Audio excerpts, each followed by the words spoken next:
बांग्लादेश जो बना और इंदिरा गांधी जी ने सपोर्ट किया, I want to ask since you are from West Bengal ना, असम सॉरी नियर बाई से, तो ये बांग्लादेश में what was fundamentally wrong when you know India was divided, there was Pakistan and there was India and this Bangladesh was part of Pakistan, we call it east Pakistan.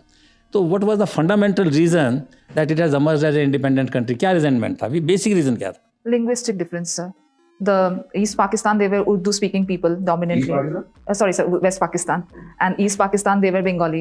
They spoke the Bengali क्या dialect. फर्क पड़ता है, उनको बंगाली बोलने देते हैं. मतलब why it became such a big political issue that it became an independent country?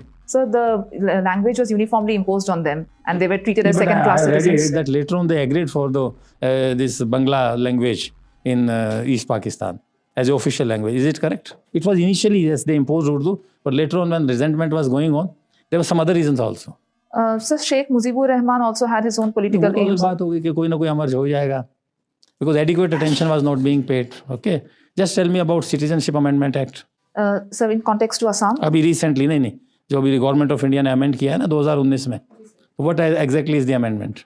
so it seeks to provide citizenship to the non-Muslim communities from 3 countries: Pakistan, Afghanistan, and Bangladesh. What are these non-Muslim communities? Can you name them? Yes, so the six communities, they are Buddhists, Jains, Parsis, Christians, Hindus, and Sikh. तो फिर resentment क्यों था? What was wrong with that? There's a lot of protests taking place in Shaheen Bagh, and recently it was in news that 2 of the fellows were not granted bail even by the Supreme Court. So why there was so much of hue and cry against this amendment? So 2 reasons for protest. For mainland India, it was basically that why citizenship would be given just based on religion. And for Assam particularly, it was that because we had already faced the Bangladeshi influx in 1971, and the cutoff date was 25th March 1971. And this time the cutoff date was extended to 31st December 2014. So that was one of the reasons why Northeast was upset. Religion के base पे क्यों नहीं दे सकते? Because they were being tortured there. We wanted to protect them, जो sir बात कह रहे थे. अब यहाँ पे भी आएंगे, यहाँ पे भी सिटीजनशिप ना दें, वहाँ पे भी मरने दें, तो क्या करें फिर? मतलब प्रोटेस्ट का रीजन क्या था? प्रोटेस्ट का रीजन तो सर वही था क्योंकि सिटीजनशिप में they were given citizenship based on religion. But however, do you agree? Was there anything wrong? Was it legally allowed? And you are a student of political science, yes, sir. So under what provisions of law it was allowed?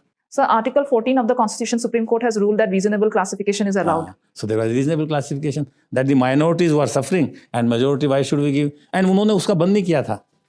So then why protest? Protests were reasonable or unreasonable? Protest was unreasonable, sir. That's what I feel. Okay.